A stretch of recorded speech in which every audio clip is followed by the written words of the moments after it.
Mi nombre es Russ. He hecho un montón de errores. My first time as a design leader, and I shouldn't say leader, I should say manager because I was not leading, was in 1999. It was very crazy in the United States. Startups everywhere, new companies, stock options. And I worked for this fantastic life events marketing company. We sent you a CD-ROM, you typed in information, and website. Very high tech in 1999. Do not laugh. Shame on you. It was really cool. If you were pregnant, having a baby, 7 months along, you would probably buy a new vehicle. So we could send you an ad to buy a minivan. Really, really cool. I loved this job. I had been there for about a month, and one of the founders of the company said, "Russ, need to talk to you out in the hallway." And it's kind of like when somebody says, "Can we talk first thing tomorrow?" My heart sank. I was, oh crap, I'm getting fired. And instead it was quite the contrary. He pulled me outside and said, "Listen, you're doing great. We want to give you more money, more stock options." Stock options are paper that mean nothing, ever. Sometimes, but mostly no. And he said, we would like for you to lead the team. Now, I'm 15 years younger and excited. This is fantastic. I get to be the boss. Strike one, wrong attitude. And by the way, Russ, Dan, who is your manager now, is still on the team. You're going to be his manager. There were so many challenges. I was in over my head. I did not have a clue what it meant to be a leader. I'm not sure that I knew how to be a good person at that point in time. It reminded me a lot of this. Volume? We'll try this again. Are we ready? Listen up.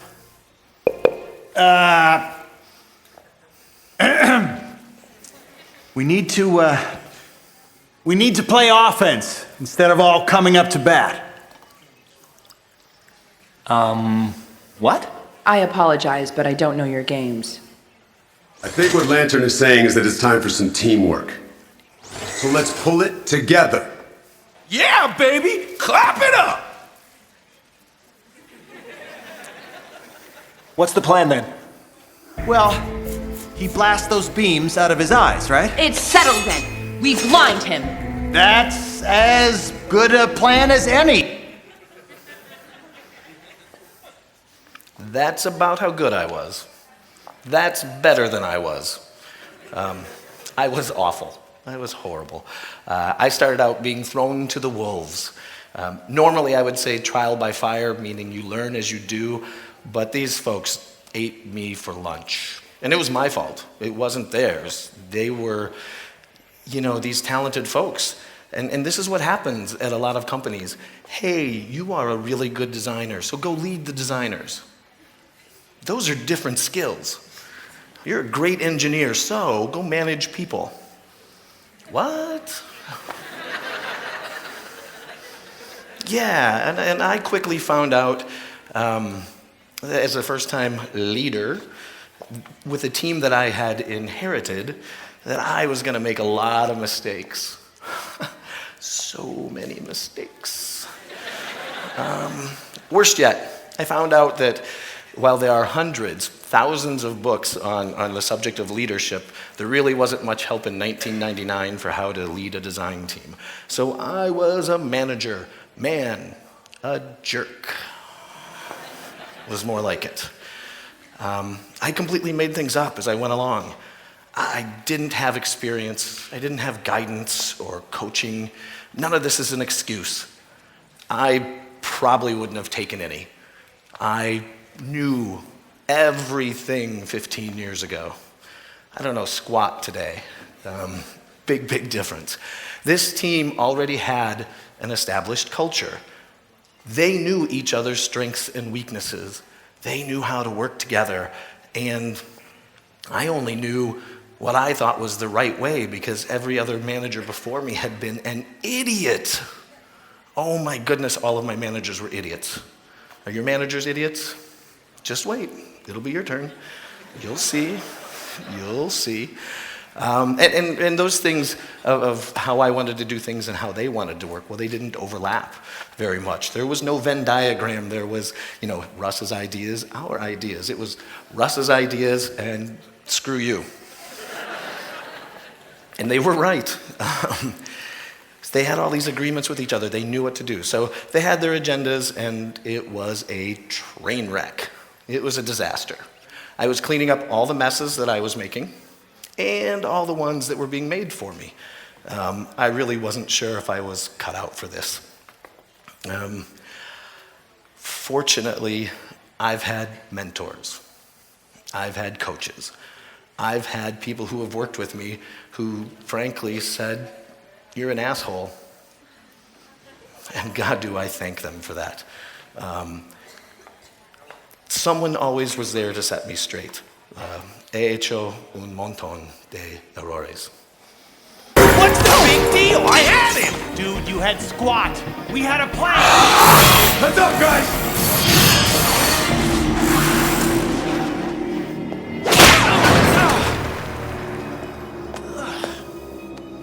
You are a warrior, not a child.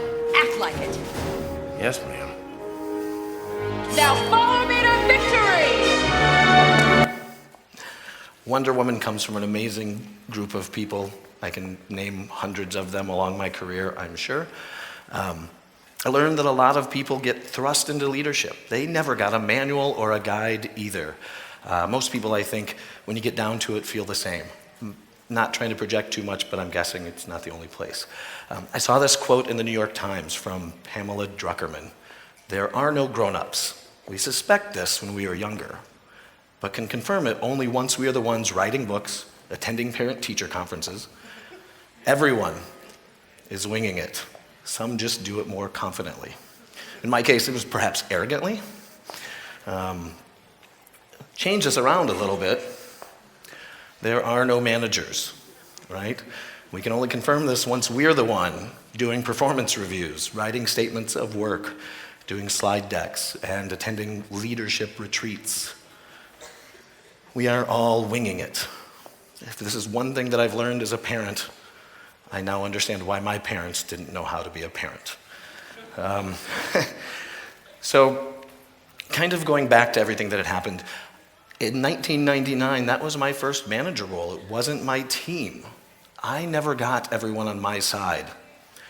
I always felt like I was the face. I was the voice of the team. In fact, I always felt that whatever the work was that came out of there was mine. Design reviews were based upon a single view. Mine.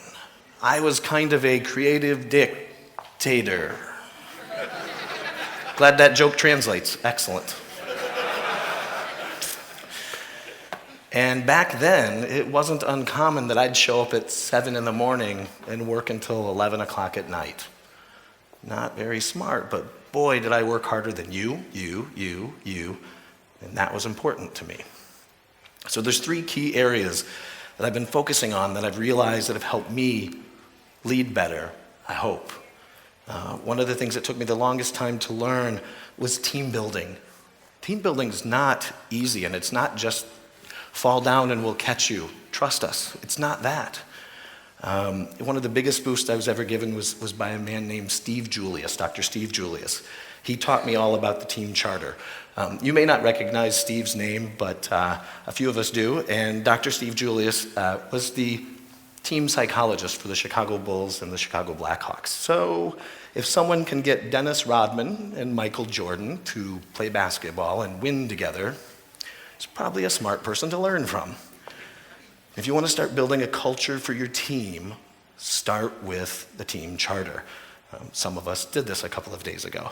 A team charter is really, it's one of those things that sounds kind of like a bunch of crap, especially because it's psychology and I don't like to be analyzed, but I love to analyze people. But it's kind of like defining an operational plan, maybe a business plan light or rules of engagement for your team. It tells a team what the team expects of itself and what it means to be a member of the team, what the goals and objectives are. It's a lot like a persona for your team. And it requires an awful lot of heavy thinking, a lot of work that looks like this. It's a lot of post-it notes, a lot of whiteboards, a lot of writing, a lot of people in rooms thinking, and a lot of you not being there for it.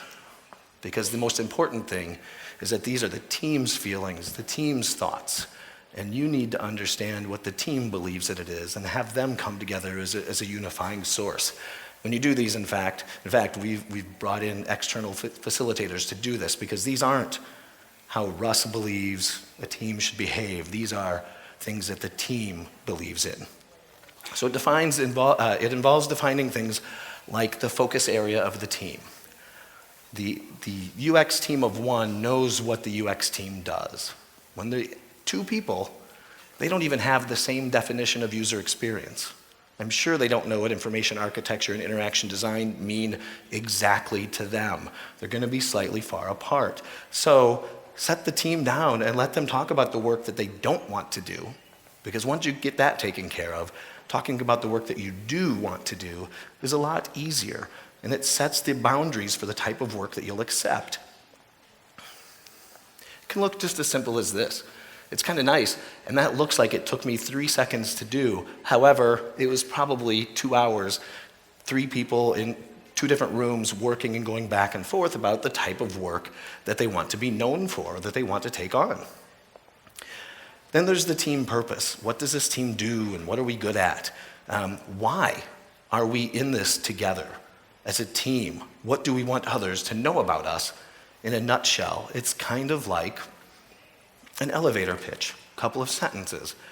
And when we did this the other day, what we learned was, had we had more time, we could have written much less, much more succinctly what this was about. This is important because it's how we define ourselves. Our UX team works with our customers to create useful and usable designs that meet the needs of our users and serves the business goals and objectives. Some of this stuff, it seems like you can find it on websites, but not when you get people in a room talking about it. Very important to work it out.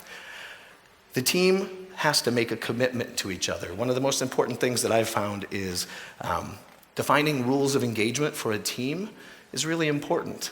How I operate my calendar is way different than how you operate yours. And how I am here in the office or present is different than how you work. How I critique design is different than you may do it. So really gets into things like we work with each other to share our knowledge. We will be critical of work product, yet not the person doing the work. It's a very defining sentence that the team came up with. When you know that, it tells you how you talk to each other. It defines what respect looks like and what it means to be on a team. Importantly, perhaps more importantly, is the perception of your team from other people, people not on the design team or the engineering team, whichever team it is. And it's important to talk about how do we want other people to see us? And then not only that, but how do we get there? If we want to be experts about our users, what are the things we need to do to prove that? And really, how will we know when we've achieved it? It might be a number like running 12 usability tests in a year.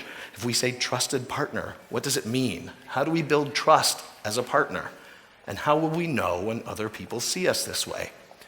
This is a moving target. Once you hit it, you can also add more to it. But this is hard work, and it's unifying because the team all agrees to it. And then there's talking about areas of growth and improvement, which always makes me nervous because it sounds like I'm not good enough. Growth is growth. Growth means how do I get better? Not that I'm bad at anything, but taking our baseline, how do we get better? So if we wanted to learn experience mapping because we haven't done it and it's essential, it's core to this team, how do we do it? Well, we're going to get training. We're going to expand our scenarios and mental models. We're then going to know we've done it when we've done these 3 times per person or what have you. And when that goal is set and we reach it, we can set up another one. But what's really great about this is your team tells you essentially what we don't know and what we need help learning. And you get a plan as a leader to go sell to the people above you who have the dollars what you need to learn. And seeing something like this is really, really easy for somebody else to look at it and say, wow, that makes sense, go do it, instead of a 5-minute discussion where nothing gets decided. And finally, you get folks to sign it. Everybody agrees to all of this. If you sign a credit card statement, or you sign a check, or you sign a contract to buy a house, your signature is important. This is like a handshake in the 50s.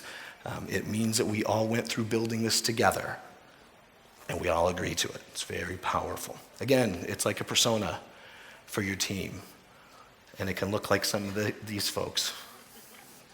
And we spent half a day doing these, and you can see this was doing this in 20-minute segments. They came up with a lot of content about how they wanted to operate as a design team. And it was hard, and they were still pretty happy, except for Nathan, the Brazilian Nathan, Argentina Nathan. That's the other Nathan Shedroff. He's my new friend. And it can look like this. Once you do all of this hard work, putting it in a formal document to share with your team is really powerful too. You build this document, you share it with everybody, you track your progress, you continually make updates. So the benefits of this helps you identify your team's purpose, defines a team's commitment, tells you the types of work that you do, tells you how you're going to grow and improve, and tells you how the team wants to be seen by other people. This is a fantastic mission. It's a great way to get everybody doing the same thing. And then, this is where your culture begins, because everybody is doing the same thing. Everybody agrees to it. And you can extend a good, solid culture by creating a foundation of critique. A foundation where teammates set themselves up to not only receive critique, but to expect it because they know it makes them better designers. And they know how to talk about things in a way that allow them to be open to feedback. So critique is, well, back in the day, design reviews were based on a single view. Mine, right? I was a creative dictator. And the nice thing about critique is that when you do it well, it takes all that culture stuff that you've done and it extends it. And if you want to get started in critique, the best place to start is really with these two fine gentlemen, Aaron Irizarry and Adam Connor. They've got a fantastic book called Discussing Design that came out this year. And in fact, one of the first ways that we got started was we watched a UIE, Jared Spool's company, seminar on how to do critique with Adam Connor. And so my problem, though, was a little bit different. How do I make critique a part of the culture, right? Something formalized. Previously, I was the only one reviewing or critiquing work. So at a certain point, maybe around 4 or 5 people, it got really difficult for me to be involved with critique. Today, the team that I work on is 32 people across the United States of America. And that's a lot of people in a lot of locations. Some of them I rarely see but once or twice a year in person. I see them about every day on video chat, however. We knew that we wanted to do a better job of critique. In fact, we had said everyone has to have their design critiqued by someone else. And it was a great, powerful statement to get the people above me to shut up. And then we did nothing with it. And so I started thinking back about how is there a way to improve this. And I remember in 2009, Kim Goodwin said at the IXD conference in Vancouver, each one teach one, be a mentor. And I thought about that, and I thought about how could I apply this quote to establish good critique on a team. And instead, how could we get one person to teach many? And you may not know this about me, but I'm really fantastic at naming products and services and things. So I came up with this awesome name. This thing was called Critique Buddies. You can laugh, it's stupid. I don't actually think it's good. It was really pretty lame. And I know you're probably thinking, right, this. Now we call it continuous critique because there are other people who are smarter and better at naming things, and I'm smart enough to let them make fun of me. It's this very simple framework. What started out when the team was smaller, I chose a couple of people and they were critique leads. We established this loose framework, so they met with few people a week. In fact, I think we started with about 5 people on the team, on each critique team. And gosh, it just started happening that people were working on it. But we learned that the numbers were too large. So we really made this more like each one teach 2 or 3. And we have people work together across the country. It's pretty fantastic.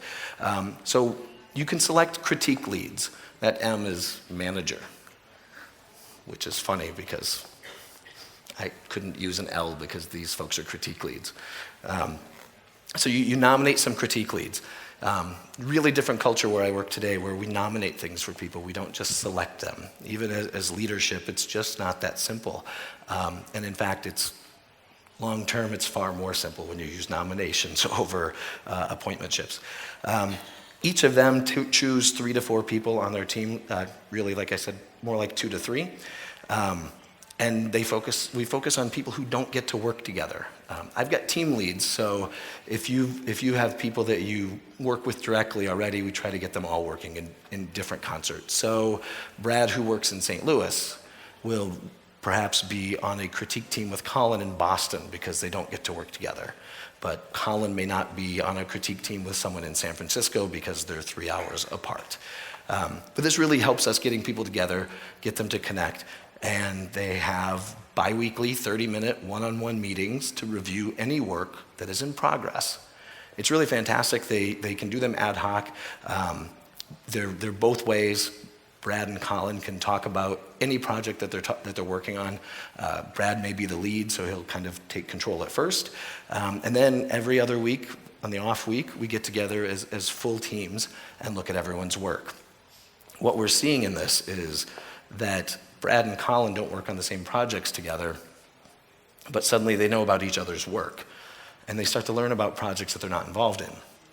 So as a team of 32 people, it's nearly impossible for us to all know what's going on all the time.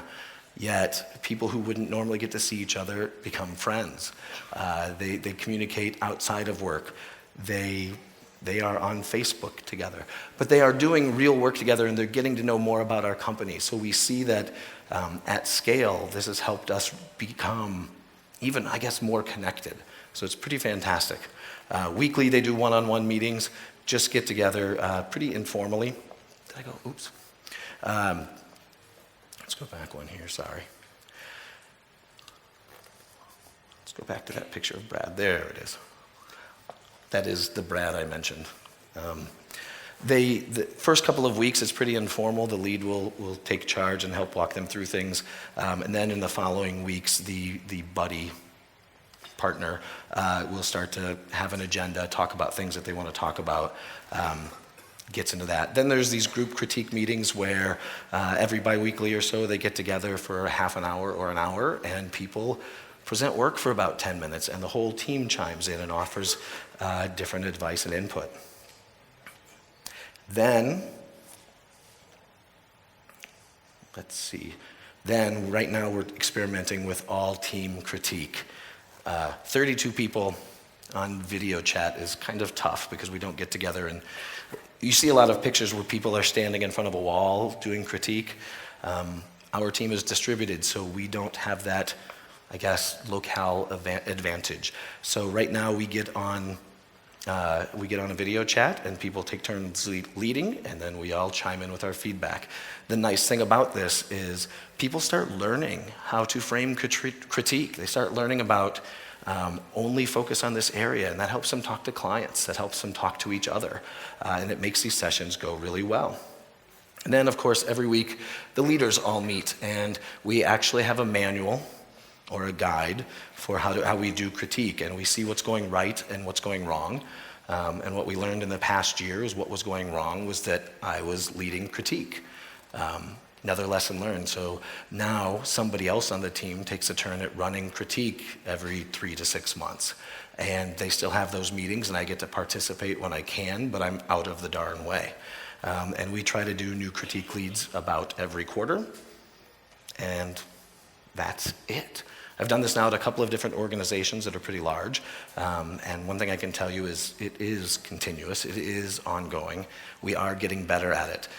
It used to just be one-on-one meetings, and then it became one-on-one and group meetings, and now all team meetings. And we've seen clients respond to us knowing how to do critique better, knowing that we can frame a critique session. That's pretty awesome, because you focus your client on what you want them to give you feedback on. So some of the benefits here, critique can help you create a culture of constant learning and improving while you're in the design process, wherever you are. Adam and Aaron both say that critique is not just a design skill, it's a life skill, and this is absolutely true. Charters and the charters that we just talked about and the critique, they're great foundations for the culture that you have in your organization. The rest of your culture, well, it's a lot of smaller things. Design leaders set the tone for culture. Sometimes that means you have to pick a fight with the biggest bully in the schoolyard to make a point. And for me, that's pretty much been picking a fight with the mistakes of my past. That is, I've made a lot of mistakes. He hecho un montón de errores. Yes, I was a culture killer in organizations that I've worked in. I was a cancer. I was a reason to not want to work with me. Even worse, I was a reason to not want to work with companies that I worked at. I'm glad we can all laugh at how much I have sucked in the past. Thank you. I don't think my managers knew how to fix me. So they brushed me aside. They put me on projects that I couldn't be much damage on, or worse, they ignored me. And I gotta be honest, I was largely unhappy. I was doing cool things, I was chasing the wrong things. I'm a really happy person now. And I think it shows in the work that I get to do, because I think I care about things that are more right to care about. I've discussed a couple of the more functional things that have helped me along the way, but with culture, it's less functional, more philosophical. So bear with me as I kind of shift gears here a little bit and talk about the things that I've done wrong, that I've corrected, really. I've found that if I can keep my focus on fighting those past bullies, those mistakes of the past, those mountains of errors, culture can be a friend and not a foe. And really, it's a nice transition into talking about superheroes in the workplace. I talked about working from 7 in the morning till 11 at night. I set the culture that long hours were expected. They were constant. It was awful. 29, 30-year-old me, really, I mean, I made other people feel terrible for not working as long or as much as I did. And if you think about this, when one person works extra 2 hours a day, that's 1 free week of work per month that company is giving their employer. Most employers don't pay overtime. When 2 to 3 people are doing it, that's when you're starting to give away months and months of free work per year. And you're probably not getting compensated with a fair bonus. You're just setting an expectation that you pulled off a miracle, so you should do it again and again and again. My friend Gabby has a wonderful saying, never do a shitty job well. She's right. Working a lot of hours, that generally means that I've made a mistake, that I haven't planned something well, or that a project manager did something wrong. We need to address that and fix that. I need the people that I work with who have their weird side hobbies of taking Instagram photos of broken glass or whatever it is. They need to go and be weird outside of work, so when they come to work, they are awesome and refreshed and charged up and ready to go. If we take those things from people, we take a lot more. Give them that ability to not be heroes. Also, slow down. Slow down. Yes, I understand MVPs. Yes, I understand rapid iteration. However, a little bit of time thinking can allow you to get a lot more done, a little bit more time planning. Not only that, but we have the coolest damn job around. We talk to people, we listen to them, we watch them work, and then we make their lives better. Slow down and enjoy this stuff. It's really, really amazing, and you are amazing people who want to do it. You have taken up this charge because you care about other people. So slow down and enjoy it. Mitigate design surprises. Thomas Vanderwall, a friend of mine, says, design surprises are timeline assassins. Those of us who have worked in the ad industry know that you spend a period of time and you create 3 designs, and then you present them, and then you throw 2 of them away or merge all 3 of them together in a Franken design, and you're miserable because it's nothing that you wanted or somebody else won or whatever it is. We talk a lot about putting everybody on the design team. That includes putting your clients on the design team. Make them part of the solution. Build one. No surprises. Let them know what's happening every step of the way, and stop working all-nighters. Stop making it acceptable to do less than awesome work or to throw work away. The work we do is too valuable to throw a third of it away and never see it again. That's not fair to anybody. It's certainly not fair to you, and it's really not fair to the clients.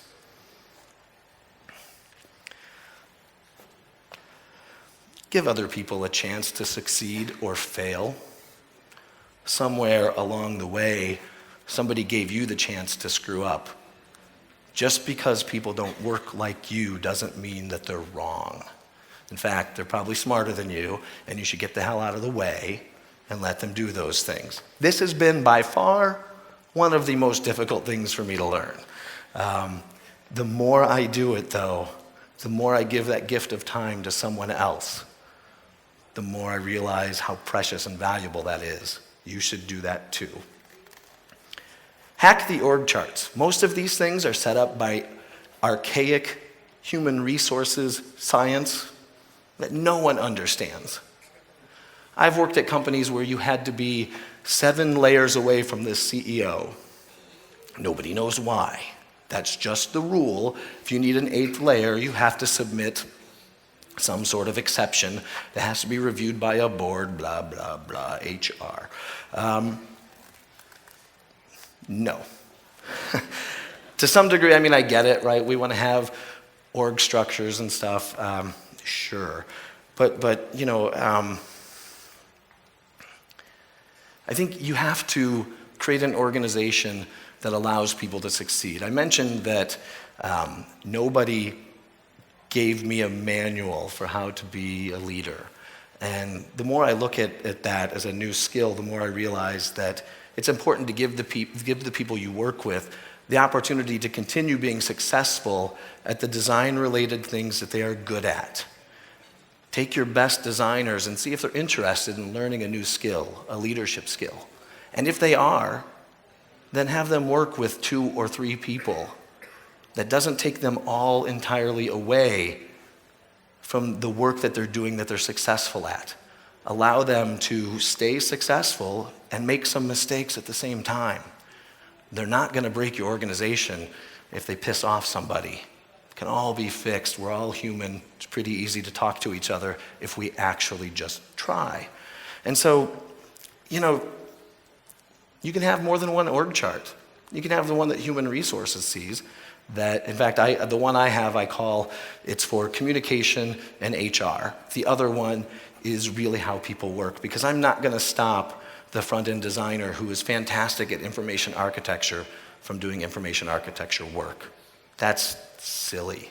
If not for those org charts, we're fairly flat. So really, do the things that you can that allow other people to succeed and try to learn new skills. And then, replace yourself as soon as you can and as frequently as you can.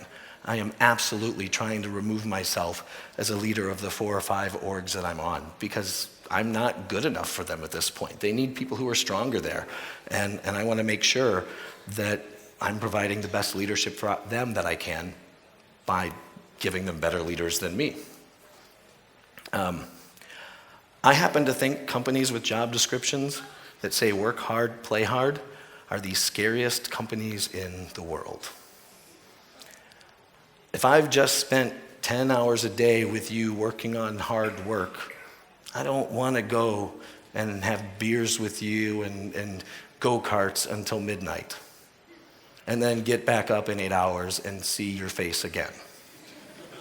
You're all wonderful people. I love my coworkers, but I've got a wife and 2 adorable daughters who mean the world to me. Ask your team if they really want to do stuff after work with you, or if they would rather that you gave them half a day in the afternoon to spend time together. Think about that. Odds are somebody hasn't asked the people that you work with. They just make the expectation that you're going to show up after work to hang out. And if you don't go, what do you miss? What was the deal that got closed and Russ wasn't there? I don't care. I want to go home. Other people do too. I'm not just old. I mean, I am, but, you know. Jason Fried, he is the founder of Basecamp, 37 Signals.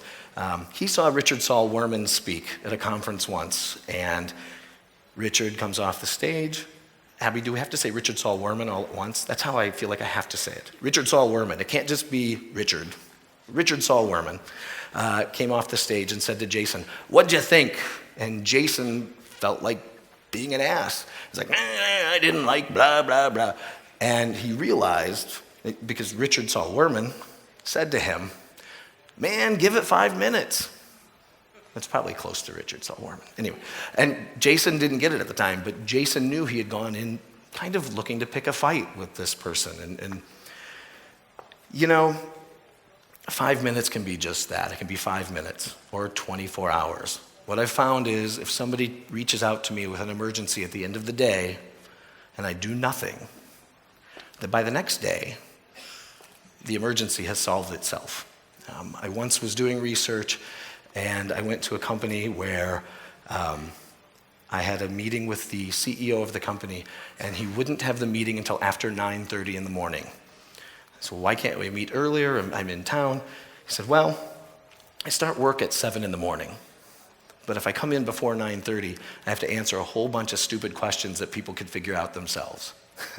So, you know, by giving it 5 minutes, by letting things breathe, you empower people to take control of themselves. I like 5s, so 5 years. Love this quote from Catherine. When you find yourself stressed, will this matter 5 years from now? If yes, do something about it. Change your situation. Get out. If not, let it go. And if you have children right now, you're going, let it go, let it go. It's nice that this translates too. But really, letting it go is a big deal. I've worked at places where some person owns a thing. Go talk to them. And sometimes the only way you could change a situation was when such and such retires or leaves because they just own the damn thing. What I've learned is that the less I can be known for owning something, the more I can let other people be empowered to solve stuff without me, the better things are. Sure, I will have core responsibilities. On my team, sure, you have to get me to approve your OmniGraffle license. No big deal. Let others have a chance. Get out of your damn way and let other people own things and just pass those things off. It's not relinquishing responsibility, it's empowering others to grow. That's your job. And our job as leaders is servant leadership. part of my job is to help other people find their next job, be that where we work together or somewhere else. It's also to make sure that I get as much garbage out of their way to let them do their jobs unencumbered. In other words, be a shit umbrella for the people you work with. Leaders make leaders, and you need to lead by example. All right, so what? So my key takeaways from all of these things, these have all come from my very, very early mistakes, right? Team charters, those happen through facilitation and collaboration. It's a social contract. It gives people the opportunity for the team. It gives the team a social contract that they created for them and by them. Everyone is responsible for the success of the team, not just me. Critique is a whole bunch of awesome wrapped up in soft skills. Big part of design. Culture, this is an environment that is right for the team, not the one that's dictated by the status quo of other environments. Guess what? All of these are non-technical skills. You don't even have to be a designer to do these things. They're also life skills. Very, very important. Even more important. This is bigger than I am, and it's bigger than you are. Get out of your own way. Focus on what's important here. Everyone else. Everyone else.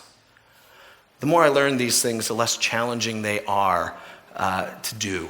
And they're not necessarily easier. I'm just becoming more adjusted. This is the person that I am becoming.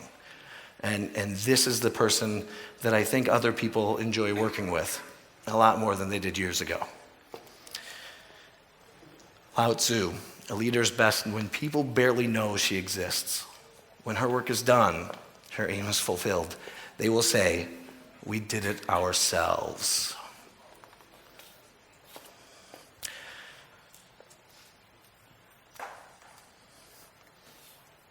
Bonus number 1. It's more about the team than it is about you. My boss, the executive director of 18F in the United States, one of his favorite things about where we work is that we hire smart people and we get the F out of their way. That's magical that comes from the top of an organization. It doesn't get you off the hook to be a leader, nor to continue to learn how to build better leaders from your team. And keep on winging it confidently. We all are. Keep trying things. Be there to support your team. Muchas gracias.